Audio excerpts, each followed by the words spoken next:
Well, coming up on today's show, Daimler doubles down on EQC battery production, Nikola unveil the European hydrogen semi, and the EPA rate the I-Pace range as 234 miles. Good morning, good afternoon and good evening, in fact, wherever you are in the world. Welcome to EV News Daily. It's Wednesday, the 7th of November, and it's Martyn Lee here, and I've been through every EV story I can find today, so you don't have to. Thank you very much to everyone who shares this podcast, leaves a comment or writes a review. I can see the download stats increasing.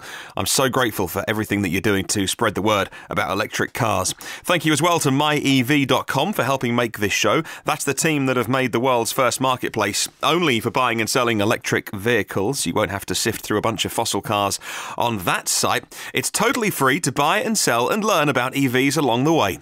Hello to new subscribers: Peter Ball, David Pedersen, Elliot Noteware, Robert Zimmerman, Manuel Carmo and Rob Channing, all new subscribers to the podcast. We'll start with some news about Daimler, however I say it, I'll get told off by someone. And the wholly owned Daimler subsidiary Accumotive at the Kamenz location in Germany will employ around 1,000 people by the end of the year. That's double the current number as they double down. Or maybe that's double up on how many people are working on their battery production. Accumotive was founded in 2009, producing lithium-ion batteries for vehicles of the Mercedes-Benz and Smart brands. At present, a second battery factory is being built at the site with an investment of 500 million euros. Well, Dieter Zetsche is the chairman of the board of management of Daimler and head of Mercedes-Benz. He said this, and I quote, "We are taking big steps in the direction of electromobility. At Accumotive, we will double the amount of employees until the end of the year 2018. We'll achieve this almost 1 year earlier than initially planned. We are thus heading for the start of production of the EQC in spring 2018, end quote. When would you say spring is? Let's nail him on a date. I reckon spring is March, April or May, if you are talking about weather in Western Europe. If you're in Germany and you're talking spring, sometime March to May, they will begin production of the EQC. That's really significant news, and fantastic news as well, because by 2022, well, Daimler's going to electrify the entire portfolio of Mercedes-Benz, offering customers at least one electrified alternative in all their segments. The company's planning to offer more than 130 electrified vehicle variants. There are more than 10 fully electric passenger cars through all their segments, from the smart car at the very smallest, like the Smart 4.2 little two-seater, all the way through to the biggest SUV they make. Well, the first Mercedes-Benz of the new product and technology brand EQ is the EQC. That's going to be ramped up spring 2019, as we say, in the Mercedes-Benz Bremen plant, and it's going to reach the market mid-2019. Well, Daimler's investing more than €1 billion in its global battery production network, with a total of 8 factories at 6 locations on 3 continents. Daimler's commercial vehicles also relying on batteries from Saxony in the course of their portfolio being electrified. The Vans, the Vito and the Sprinter are going to be equipped with drive batteries from the Kamenz factory, and they're being launched next year as well in 2019. The current eCanter, the Fuso light truck from Daimler Trucks, also using those batteries. I'll put a full link to all those details in the show notes. I think what's interesting there, the key quote I'll pull out from Dieter Zetsche's quote, is when he says that we are doing it a year ahead of when initially was planned. I think a few things have probably happened there, and I'm an idiot on a podcast, so I'm just guessing here. Firstly, the market's moved a little bit quicker. Then also things like in Europe, we have some new emissions regulations coming, which means that your fleet emissions will be looked at. So for all of these really big companies, they need to be selling pure EVs to bring down the average, the mean average of your fleet, because if you can sell an EV which is zero emission, you can sell a big dirty SUV that's very profitable, high margin on that. Not that I approve, by the way, and it's the way of the world at the moment, or it's going to be. And also other companies, I think like Tesla, have surprised a few people with their profitability in Q3 and how quickly they're moving forward with the Tesla Semi, plans for the Model Y, and actually Elon getting really excited about their, you would call it a pickup truck, I think, is kind of that crosses most language barriers. If we call it a pickup, you know what size truck we're talking about. So maybe for a variety of reasons, they've had to speed up their plans. And who knows when those plans were made? If you make those plans 3 years ago and start putting those budget lines in place 3 years ago. Well, look, the EV market, as you know, because if you listen to this podcast every day, and by the way, if you're new and this is the first one, hello, welcome along.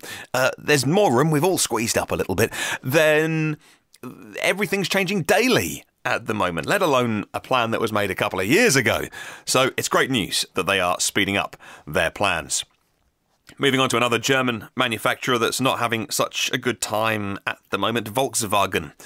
Tomorrow, we'll get a taste of the anger felt by German diesel drivers when consumer groups are going to file the country's first class action suit over an emissions cheating scandal.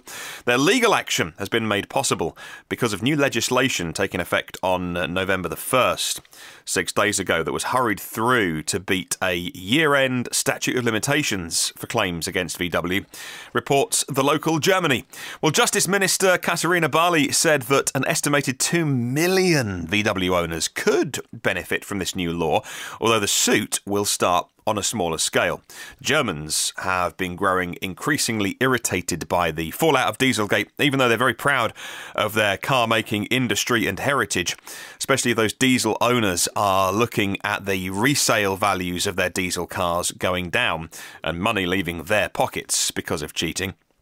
Looming driving bans in big cities due to pollution concerns. In line with legal guidelines, the initial complaint is only going to represent 10 disgruntled VW drivers. If judges deem the case then to be admissible, a decision expected in no more than just 2 weeks, judicial authorities will open the register to allow others to join a collective action. Well, those eligible is anyone who bought a Volkswagen car or a group car, Audi, Skoda, Seat, etc., with a diesel engine, the EA189 engine from November 2008. Similar thing happening here in the UK, a big group of people getting together. As I've said to you on the podcast before, yes, we owned a Golf. At the time, it had to go back to VW, and all they were interested in doing was trying to sell me their extended warranty at the time. Did you want to apologise for having my car for a day and inconveniencing me? No, sir, but would you like to pay this much money to us? No, I wouldn't, and I wouldn't like to buy another VW, thank you very much. I did write to the head of the dealership. I never got a reply. That was a shame, wasn't it? Well, Dominic at Inside EVs has been reporting today on the news of VW putting their money where their mouth is, or maybe I should say putting their factories where their EVs will be. With the factory situation for the first model sorted, whatever it's called, maybe it's the Neo, it's the Golf-sized EV that not called a Golf. Production of the ID hatch is slated for a plant in Zwickau in Germany. The automaker is turning its attention to other production possibilities in Europe and could switch 2 other factories to EV production. Euronews say Volkswagen will consider plans to convert its factories in Emden and Hanover in Germany to build EVs during a strategy review next week on November 16th.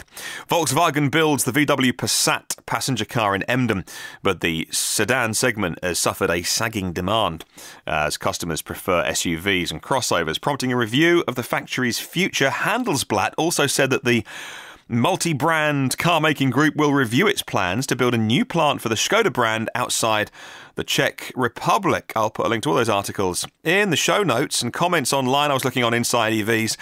There's still a lot of cynicism out there. One comment was like, oh, right, VW are considering a plan, are they? Brilliant. Thanks for actually building an EV. Well, you know, you did kind of bring it on yourselves a little bit, VW, but people are still pretty peed out there.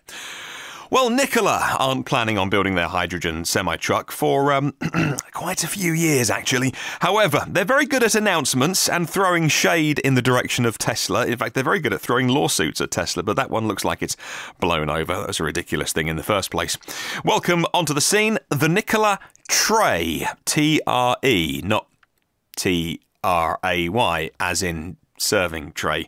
No, this is the tray, or maybe the tree, I would say. It's a hydrogen-powered truck, a semi-truck, with up to 1,000 horsepower, 2,000 pound-feet of torque, and a range of 700 miles, meant to take on the Tesla semi-truck and every other truck, actually, with ranges of 500 to 1,000 horsepower for the different models, and up to 745-odd miles at the longest for Nikola. Says Jalopnik, Nikola's claiming other advantage over diesel trucks: quick acceleration, better fuel economy, better braking, a lower centre of gravity, and autonomous capability. Well, guests next April at the Nikola World in Phoenix can view the prototype display of the Nikola tree, along with other new zero-emission products from Nikola, including the production intent Nikola 2. Tray, by the way, or tree, I think is Norwegian for 3, so maybe someone can correct me in how I should be saying that. Nikola Motor Company founder CEO Trevor Milton said this, and I quote, "It'll be the first European zero-emission commercial truck to be delivered with redundant braking, redundant steering, redundant 800-volt DC batteries, and a redundant 120 kilowatt hydrogen fuel cell, all necessary for true level 5 autonomy. Expect our production to begin the same time as our USA version, which is 2022 to 2023. End quote.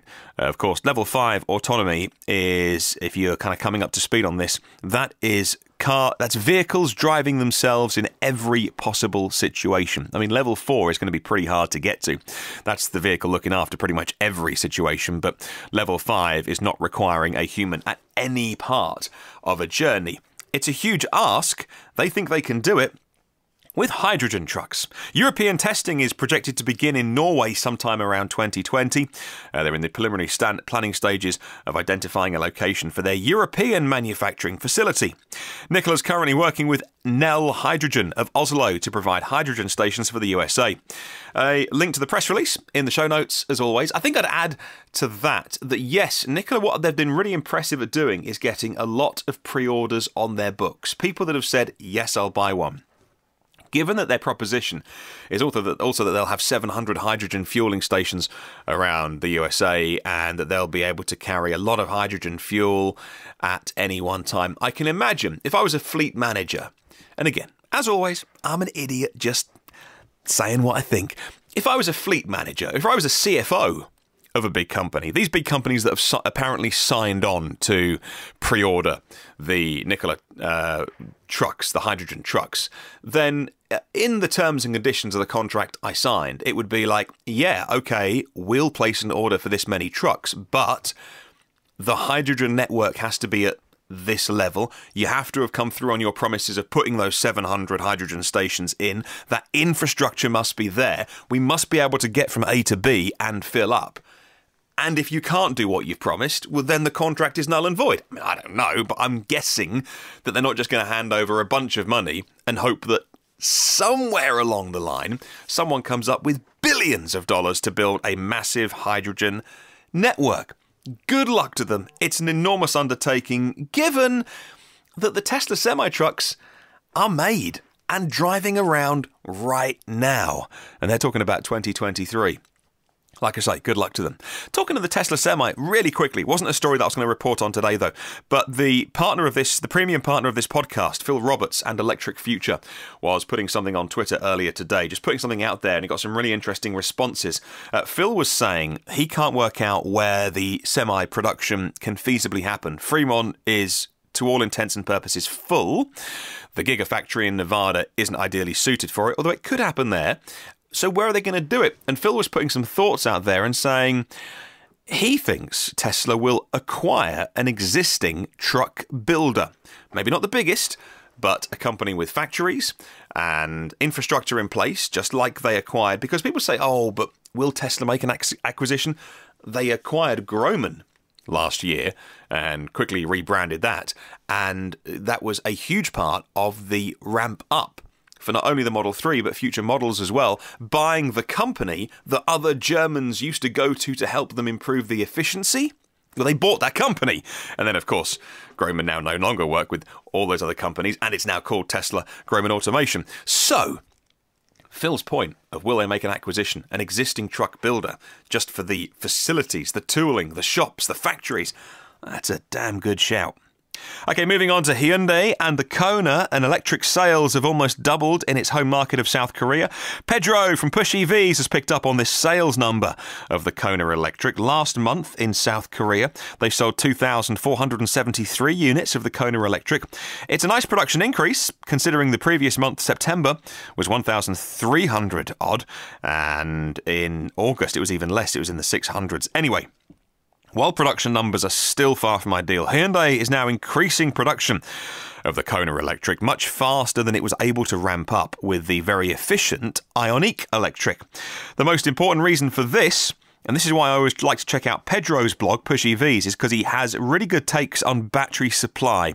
With the LG Chem battery cell plant in Poland now operating and supplying those European markets, there's more battery cell local production in Korea for the domestic automakers. So those domestic cell makers like LG Chem and others as well, SK Innovation, those homegrown companies can serve their local market if they can also get other production facilities up and running elsewhere in the world. Furthermore, while the Ioniq electric uses a very rare battery cell chemistry, we think it's the NCM532, the Kona electric uses the MCM622 cells.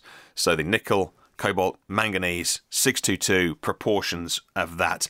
And it's interesting that they're able to ramp a little bit quicker than some people thought. Waiting lists in this country for the Kona electric, still very, very long.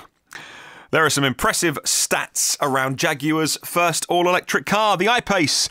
It makes up, we heard the news today, actually makes up 85% of Jaguar's entire registrations in the Netherlands, according to RAI data. That's 209 cars sold. Pretty much all the Jaguars sold in the Netherlands were electric I-Paces. Thank you to Matthias Schmidt for the info. But the number that we've all been waiting for really is the EPA number on the I-Pace range. It's now been officially classified. That number is 234 miles. Well, the 90 kilowatt hour battery pack has been talked about in terms of 240 miles ballpark, so that's very realistic compared to the WLTP in Europe that we have. That rated it at almost 300 miles. I've not really seen enough YouTube videos and real-world tests in all different conditions to know what the range is realistically. If it's over 200, it's a good thing. There's been comment that the I-Pace battery isn't as efficient as others. Look, it's a big car, though. I mean, the Tesla Model X 75D, the dual motor, has an official rating of 238 miles, more than the I-Pace, and 93 mpge. That's a way larger car and a much heavier car. So maybe there's some truth to that, or maybe just Jaguar are holding some of the battery back for longevity of it. Moving on to General Motors, and not a car that they're building this time, but something with pedals. GM is aware that it can't depend on purely car sales forever, and that now includes venturing beyond the cars. The company's revealed it's going to work on e-bikes. One compact, one folding, ahead of the launch sometime in 2019. GM's not saying much about the machines, but their low-slung designs make it clear it's on efficiency. According to Engadget, GM is also crowdsourcing the name for its bike brand through a challenge, $10,000 for the winning name, and if you're one of the runners-up, $1,000. Well, going back to an autopilot story that's been rumbling around a little bit with Tesla. Tesla wants to convince more customers to buy its autopilot upgrade. The company just cut the price of its enhanced autopilot package by $1,500 for qualifying customers. Well, the driver assistance features have things like automatic braking, lane changing, traffic-aware cruise control, according to CNN Business Today. Tesla customers who haven't already got enhanced autopilot and have not taken the free trial of the service can test it for 30 days, and for 1 week after that 30-day trial, they're eligible to get the upgrade for $5,500, not $7,000. So I'm no expert on the minutiae of the Tesla options system. You want to go to like an expert Tesla podcast like Ryan McCaffrey and Rob Maurer's Tesla Tidbits, and those Tesla owners who are super experts on that. This is a CNN report today, so I was like, I need to kind of up my knowledge on all the, because some of the Tesla options kind of confuse me of what can I get, and you pay for some stuff now, and you can't actually get it, but you paid for it. Tesla's own, so I'm checking out the Tesla blog in the UK, and it says this: the 14-day trial, not 30, the 14-day enhanced autopilot trial is free for all Tesla owners who have not yet purchased the autopilot package. You've got the option to purchase permanent enhanced autopilot functionality via your car's screen and through your Tesla account anytime during or after the trial. That doesn't say that there's a time limit after the trial. The price to purchase enhanced autopilot for cars with the full self-driving hardware is £5,700. That's pounds in sterling. Anyway, if you are an expert on the exact details on that, let me know if I've got anything wrong with that story, if you're a Super Tesla expert. Finally, today we'll stay with SpaceX, and you know Starman, the astronaut that was sent into space in the original Tesla Roadster and dubbed Starman, he's officially on a very long journey right now. SpaceX confirmed today that the Falcon Heavy's test payload has now passed Mars's orbit, putting it at one of the greatest distances away from the Sun. The spaceborne dummy won't make a close approach to Earth now until 2 years, until 2020, and then it'll be 32 million miles away. Not that much closer. It'll be closer to Mars, actually, 4.6 million miles away. You may not see Starman coming back close to the Earth until the next orbit, which is 2091. I don't think I'll be seeing 2091. I'll link to the Engadget story in the show notes if you are a SpaceX fan. Thank you very much to everyone who's answering the question of the week this week. It's an interesting one, right? Thanks to myev.com. We'll read out all of your answers on air on Sunday and set a new question as always. Here's the question, and this is a one to think about. What's the ideal way for you to get into an electric car? Is it to buy one? Is it to lease one? Is it to buy a new or used? Is it to subscribe? Would you like a subscription model if you're not already an EV owner? Is it car sharing if you live in the city? I'd love to know your thoughts, please. Tell me how either you have done it already or how you'll get yourself into an EV. What's the best model, the best access model for getting you driving electric? There's lots of different ways that you can do it. Renting, leasing, buying, hiring, car sharing.